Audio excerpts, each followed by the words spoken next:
this is the second part of the topic, that is the thermal expansion. Under this second part, which will serve as the conclusion part of it, we are going to study linear expansivity, area expansivity, cubic expansivity, real and apparent expansivity. Now let's start from linear expansivity. From the name, linear means straight. That is, linear expansivity means the increase in length per unit length per degree rise in temperature, which means if we have an object of this length, so after applying it, you discover that the length will change. It will change, let's say it changed to something like that. If the length of this one, which serves as original length L1, is 10 centimeter, and after applying it, we discover that the length changed from this L1 to L2, which is 10.5 centimeter. So therefore, the increase in length, that is L2 minus L1, is equal to 0.5 centimeter. Therefore, linear expansivity is equal to a change in length, or can be defined as change in length per unit length per degree rise in temperature. We represent linear expansivity with alpha. Alpha, therefore, linear expansivity is equal to L2 minus L1 over L1 multiplied by change in temperature, that is theta 2 minus theta 1. Where this theta 1 means, theta 2 means final temperature, theta 1 means initial temperature. So when you subtract it, it will give you rise in temperature. What will now be the unit of linear expansivity? Let's derive it from the formula. Change in length, same thing as length, which will be in what? In meter or centimeter. So this is another length, which is also being what? Meter. This is change in temperature, which is what? Kelvin. So this one will cancel this. The unit of linear expansivity will now be what? 1 over K, which is same thing as what? Per Kelvin. So unit of linear expansivity is what?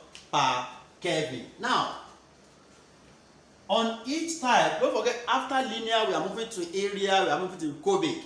And once you get this one, you have gotten the rest. Now, what will now happen is this. If you have to calculate linear expansivity, you apply this formula. Therefore, we have 3 formulas for each term.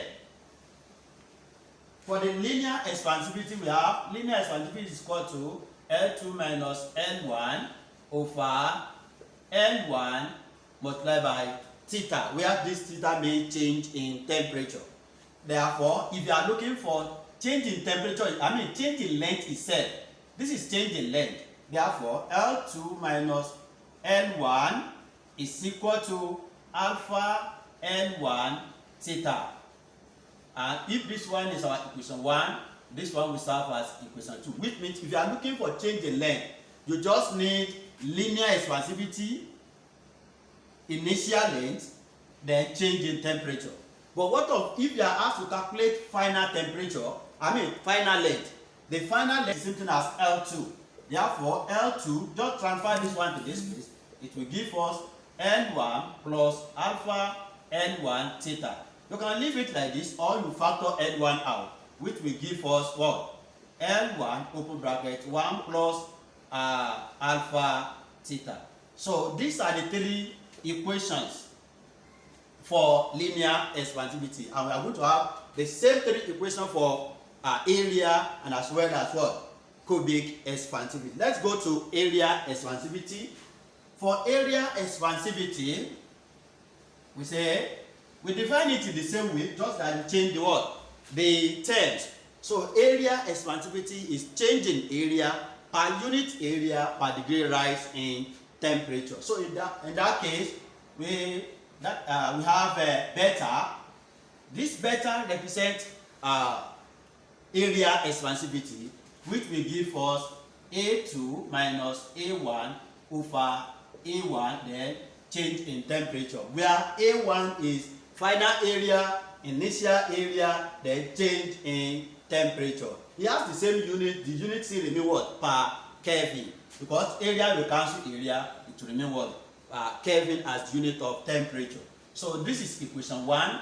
Then, if you are looking for change in area, we have A2 minus A1 is equal to beta A1 theta. So we apply this one. If you are looking for change in area, you just need to multiply area expansivity, initial area, and change in temperature together, which we serve as what? Equation 2 under this. Then equation 3, that is when you are looking for final area. That will be A2 is equal to A1 plus beta A1 theta. Then you can factor A1 out like we did in linear expansivity. We have A1 open bracket 1 plus beta theta. So this is for new area or final area. So we have this one as our equation 3 under this. Then the next thing is relationship between the so-called area expansivity and linear expansivity that we did before. Since area is it comprises of two lengths, that is length times breadth or length times height. So in that case, area expansivity beta is equal to 2 alpha. Take note of this.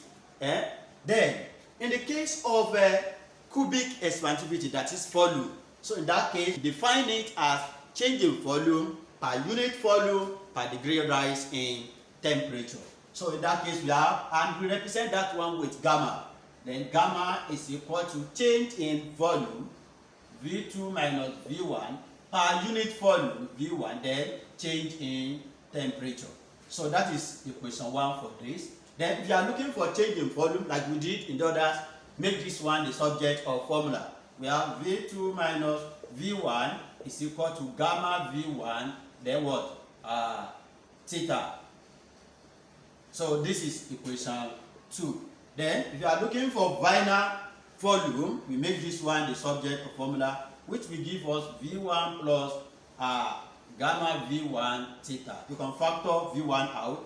We have V1 open bracket 1 plus gamma theta, which is equation 3. Very simple. So you can see, so that is 3 formulas we have for cubic expansivity. But what of the relationship between this cubic expansivity and linear expansivity, like we did in the case of area expansivity? So for gamma is equal to 3 multiplied by alpha. Very simple. So in some questions, you will read question under area, they will not give you this one, linear. You just need to multiply it by 2 to get this. Where in some questions, you need gamma, they will give you linear. Multiply it by 2 to get your gamma. Then, the next one is real expansivity, apparent expansivity, and cubic, relationship between the two. When we say real, just like when you have an object like this, if you hit this one, and that if you hit this one, you are going to get the increase in the volume or area, depending on the shape. But let us assume you have another object inside, and our aim is to determine the what? The increase in the volume of what we put inside. If this is what? Initial volume of this object. But by the time you supply it to the object, if the volume changed from V1 to V2. So which means by the time we subtract this one from this, we are going to get increase in the volume. And that is if this container did not expand. But if you hit object inside an expansible container, you can't get actual increase in the volume of what is inside the container, because the container itself has expanded. So which means for us to get total expansion in the what is inside, we have to consider the expansion of the container itself. Therefore, the real expansivity is equal to apparent. Apparent is the one we can see from the liquid. That is apparent expansivity plus expansion of the container itself. Then, what is now apparent expansivity? Apparent expansivity is when you eat, can be defined as an increase in volume per unit volume per degree rise in temperature when you heat an object inside an expansible container. Therefore, apparent expansivity is equal to the volume expelled over volume remain times change in temperature. Volume remain times change in temperature. The volume expelled over volume remain times change in temperature. Or you say it can also be calculated using mass expelled over mass remain times change in temperature. So when you heat an object inside an expansible container, so let's say you fill it up to the rim at initial stage. So if the volume is 1,000 centimeter, 100 centimeter cube. So after heating it, you discover that what remains inside the container is 95 centimeter cube. Therefore, this is the remaining one. The one that expelled, the one that poured is 5 centimeter cube. So now calculate it. This one that remains over, this one that expelled, that poured over the one that remains times change in temperature. Now, let's use this example to explain further. Now, for the question number 1, the question is calculate the new length. That is, we are calculating L2 of a brush 100 centimeter. Therefore, the initial length L1 is 100. So from the question, L1 is equal to 100 centimeter when heated so in this case now they gave us initial temperature and final temperature. Therefore, change in temperature will be 90 minus 40, which is 50. So our theta is equal to 50 degrees centigrade. Then they gave us linear expansivity, and the question is also under linear expansivity. Linear expansivity is equal to 1 times 10 raised to power minus 4 per Kelvin. Now, which formula? Don't forget, on it we have 33 formula. So in this case now we are using the formula that made L2 the subject of formula. That is, L2 is equal to N1 open bracket 1 plus alpha theta. So our N1 is 100 open bracket plus this one, that is 1 times 10 raised to power minus 4 times change in temperature. Change in temperature is 50. So you can open the bracket for, or you simplify this one. When you open the bracket, it will give you 100 plus this one times 10 raised to power minus 4 times 100 will give us 10 raised to power minus 2, 10 times 50. So just add it together, you get your final answer. So your answer also will be in centimeter. That's why it's not compulsory for you to change the centimeter to meter this time, because your final answer also will be in that unit. Now let's go to the next question. The next question says, determine the increase in the area 5 centimeter square when heated through 100 degrees centigrade. The question does not indicate the material, but we can still solve it. From here, it means the initial area is A1 is equal to 50 centimeter cube. When heated through, this case, they have deducted initial from final. So this is our change in temperature. So change in temperature is equal to 100 degrees centigrade. Then they gave us linear expansivity. Whereas the question is talking about what? Area. So in that case, to get and better, that is area expansivity, you have to multiply this one by 2, which will give us 36. So therefore, beta is equal to 36 times 10 raised to power minus 8. So we are determining increase. So under this area, we are going to use equation 2. The one that says A2 minus A1 is equal to A1 beta theta. So we just need to multiply these three together. So our A1 is equal to 50 multiplied by beta, that is what? 36 times 10 raised to power minus 8 times change in temperature, which is 100. So use your calculator to complete the solution. Then let's go to the third example. Under the third example, the question says the increase in the volume of 10 centimeter cube. This is initial volume. V1 is equal to 10 centimeter cube, and the increase of mercury when temperature rises by what? This is change in temperature.